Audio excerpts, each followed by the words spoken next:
Custo de vida, emprego e desemprego, cesta básica, tarifas públicas, salário mínimo. Agora, na Brasil Atual, a análise do DIEESE. E o nosso contato nesta segunda-feira é com Fausto Augusto Júnior, diretor técnico do DIEESE. Bom dia, Fausto, bem-vindo. Bom dia, Rafael. Bom dia a todos. Fausto, na última quinta-feira, o IBGE, o Instituto Brasileiro de Geografia e Estatística, divulgou que o PIB do Brasil cresceu 2,9% no ano de 2022. Já na sexta-feira, o ministro da Fazenda, Fernando Haddad, se reuniu com os representantes de entidades sindicais. E os representantes das entidades sindicais cobraram do governo serem ouvidos no processo de elaboração da política econômica do país. Eles ofereceram ao ministro uma série de projetos ligados à geração de emprego, sistema tributário e crescimento econômico. O presidente da CUT, o Sérgio Nobre, afirmou que os sindicalistas vão reivindicar do ministro a maior participação nos conselhos de elaboração de políticas econômicas do governo, como, por exemplo, o CARF. De acordo com o Sérgio Nobre, o Conselho Administrativo de Recursos Fiscais não pode ter só representantes dos empresários para decidir sobre questão de tributações. O presidente da CUT disse ainda que os sindicatos manifestaram ao ministro descontentamento em relação à elevada taxa de juros, que hoje está em 13,75% ao ano, e já adiantaram para o Haddad que vão fazer manifestações no dia 21 de março, quando o Comitê de Política Monetária, o Copom, se reúne para definir a taxa básica de juros. Também falaram sobre a questão do salário mínimo. Mas é importante, nesse contexto, Fausto, mostrar que os trabalhadores agora voltam a ter voz, voltam a ter palavra para conversar com o governo. Isso é muito importante para a gente encontrar caminhos que levem ao crescimento econômico, à retomada do crescimento econômico, à geração de empregos, não? Sem dúvida, Rafael. E é importante, nós estamos começando o mês de março, ou seja, nós estamos entrando aí no terceiro mês de governo, e as centrais sindicais e os movimentos populares se reuniram com o ministro da Fazenda. Esse é um dado bastante relevante, né? Se reuniram com o ministro da Fazenda para discutir o projeto de desenvolvimento do Brasil, ou seja, de alguma forma colocar as posições, colocar as questões, as preocupações, as propostas em relação a um projeto que busca mudar o Brasil. E não tem como mudar o Brasil sem você levar em consideração as demandas, as necessidades da maior parte da população. Então, de alguma forma, a Fazenda, né, se reunir com as centrais sindicais, com os movimentos populares, é um movimento bastante importante, significativo e simbólico. Né? Simbólico porque é normal que as centrais sindicais, os movimentos se reúnam com o ministro do Trabalho, com os outros ministros, etc. Mas o ministro da Fazenda, normalmente, ele é lá uma espécie de anteparo ali de toda a discussão econômica, mas, ao mesmo tempo, sem, de certo modo, organizar ali a economia, um projeto econômico, né, que se coadune, né, que se relacione com o projeto de desenvolvimento que está sendo colocado em outros espaços, a gente sabe que de fato ele não anda. Né? Não existe projeto de industrialização, não existe projeto de geração de emprego, se a Fazenda, de certo modo, não desenhar a política econômica vinculada com o objetivo de melhorar o crescimento econômico, industrializar o Brasil e avançar aí na geração de emprego e renda. Então, tudo isso, de certo modo, foi bastante importante para que a gente pudesse colocar ali para o Haddad, né, para o então ministro Haddad, as demandas e as necessidades da classe trabalhadora em geral.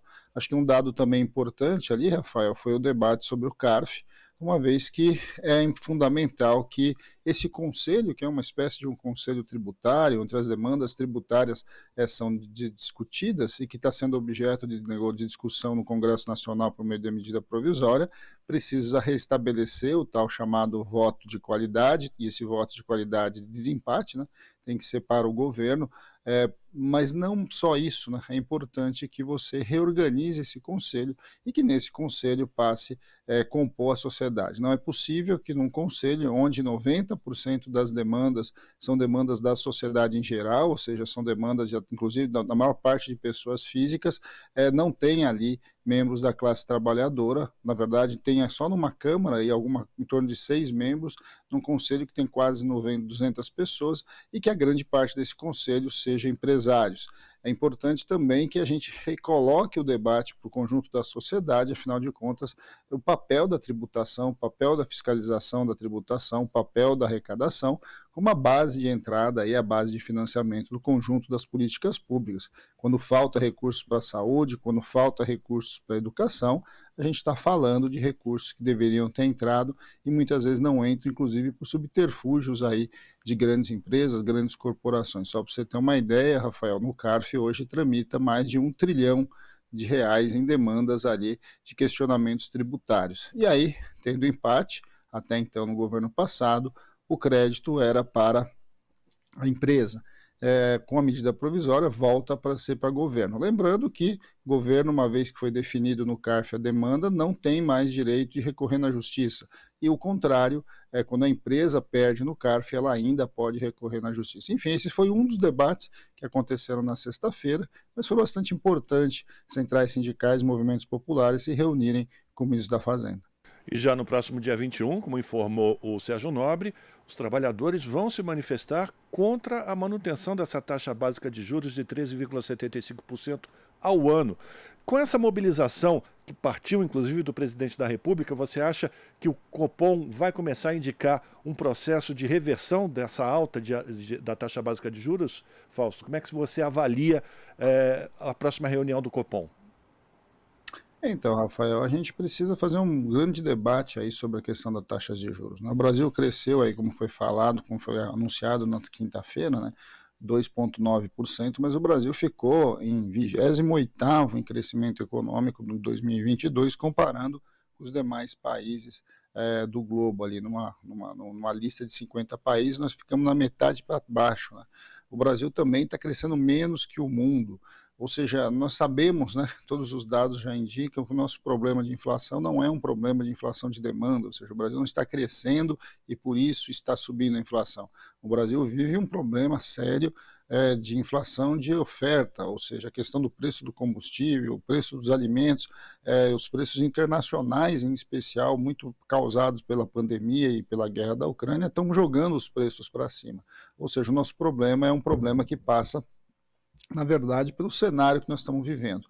O Brasil tem uma inflação bastante controlada, se for comparar inclusive com outros países do mundo, inclusive com a própria Europa, e o Brasil tem espaço sim para reduzir a sua taxa de juros. E reduzir a taxa de juros é fundamental para que as empresas acessem crédito mais barato, porque as pessoas físicas, né, as pessoas em geral, consigam acessar crédito. É importante porque quando as empresas têm uma taxa de juros mais baixa no mercado, a tendência é que o investidor volte a investir no setor produtivo e faça o Brasil voltar a crescer. É bom lembrar que o Banco Central é autônomo, então o mandato do atual presidente do Banco Central vai até o final de 2024, ou seja, a relação entre o governo federal e o presidente do Banco Central, que foi escolhido pelo então presidente Bolsonaro, precisa de alguma forma caminhar ali para o crescimento do Brasil, e nós precisamos, enquanto sociedade, chamar ali a responsabilidade do Banco Central para aquilo que está definido, inclusive na lei que define a autonomia do Banco Central.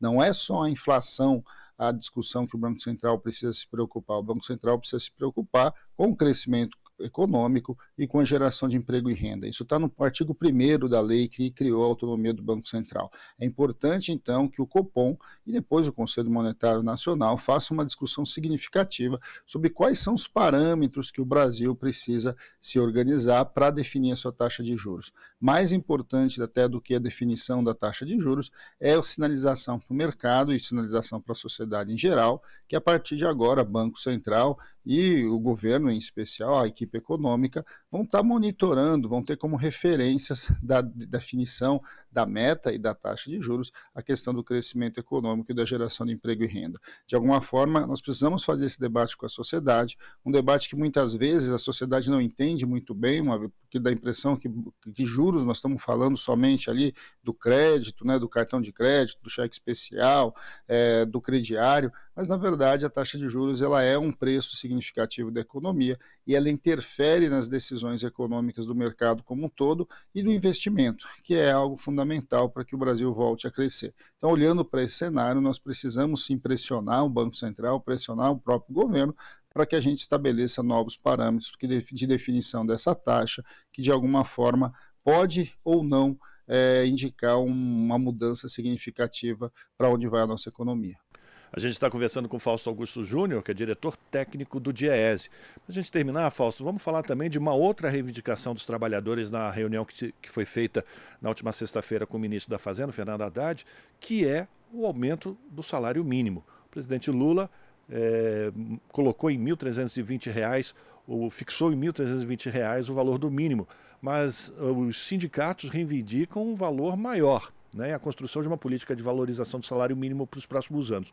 O Sérgio Nobre, presidente da CUT, por exemplo, disse que os sindicalistas fizeram o cálculo e que se a política de valorização do salário mínimo não tivesse sido interrompida pelos governos de Temer e Bolsonaro, o salário mínimo hoje seria de R$ 1.382. E, de acordo com o Sérgio Nobre, é esse o valor que as centrais sindicais, os trabalhadores, vão cobrar do governo, para que essa seja a diferença alcançada pelo governo. Como é que você avalia também essa disposição dos trabalhadores de lutarem por uma política de valorização do salário mínimo, uma valorização real do salário mínimo?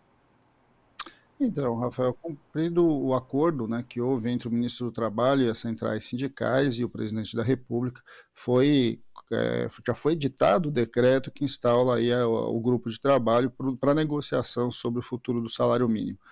Muito provavelmente, nas próximas semanas, a gente vai ver esse grupo se reunindo e o grande debate é a reinstalação da política de valorização do salário mínimo. O presidente Lula já tem falado em vários espaços, em várias entrevistas, que é importante que o salário mínimo tenha garantido o seu poder de compra, ou seja, o índice de inflação, mas que incorpore também na definição do seu reajuste a questão do crescimento econômico.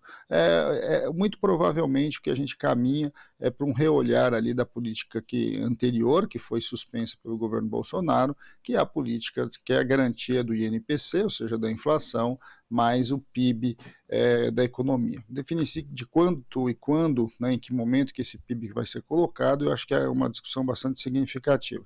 E a outra questão está posta é a perda, né? Na verdade não é a perda, é o não pagamento da política de valorização do salário mínimo pelo governo Bolsonaro.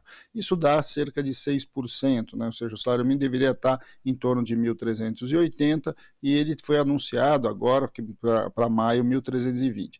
Bem, se a gente pegar o 1.302 para 1.320, a gente vai ver que pode ser a primeira parcela, pode ser o começo dessa nova política. De um lado, o pagamento da política a partir do para frente e a busca aí da recomposição até chegar nesse 1.380. É claro que não é o 1.380, porque o ano que vem, se tudo caminhar como a gente espera, o salário mínimo tende a ser valorizado, ou seja, ele tende a ter a inflação, mais o PIB, e aí você coloca mais um percentual em cima para recompor, de certo modo, o que deveria ter sido pago no governo anterior. Acho que essa é uma boa saída, uma boa discussão que precisa ser feita, mas ela vai acontecer ali no grupo de trabalho, na negociação com o governo. Importante, né?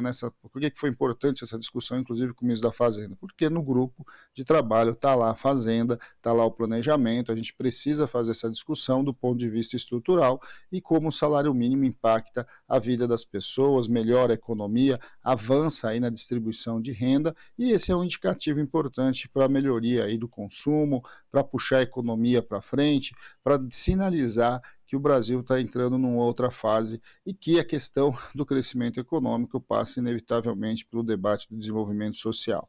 Eu acho que o salário mínimo é um dos grandes elementos aí de você melhorar a distribuição de renda no Brasil, não só entre as classes, mas também nas regiões. O salário mínimo impacta de maneira decisiva nas regiões mais pobres, nas periferias e de alguma forma reativa o consumo. Então, debater salário mínimo é também de alguma forma estar debatendo uma nova política econômica que vai impactar diretamente a vida real da maior parte dos brasileiros. Vamos lembrar que quando a gente fala de salário mínimo, nós estamos falando em cerca de 60 milhões de pessoas que são impactadas diretamente por ele. Então, pensar e debater tudo isso é uma tarefa aí para os próximos 45 dias entre centrais sindicais e governo. A gente espera que até maio, até o 1º de maio, essas definições já tenham sido concluídas e que de alguma forma a gente possa aí ter uma nova política, colocando aí as perspectivas do para frente de uma melhoria aí, em especial naqueles que ganham muito pouco. Agradecer a participação de Fausto Augusto Júnior, diretor técnico do DIEESE aqui no Jornal Brasil Atual. Fausto, obrigado pela tua participação. Ótima semana para você e a gente continua em contato. Grande abraço, Rafael, e boa semana a todos. Conversamos com Fausto Augusto Júnior, aqui no Jornal Brasil Atual. Estamos apresentando Jornal Brasil Atual. As notícias que os outros não dão.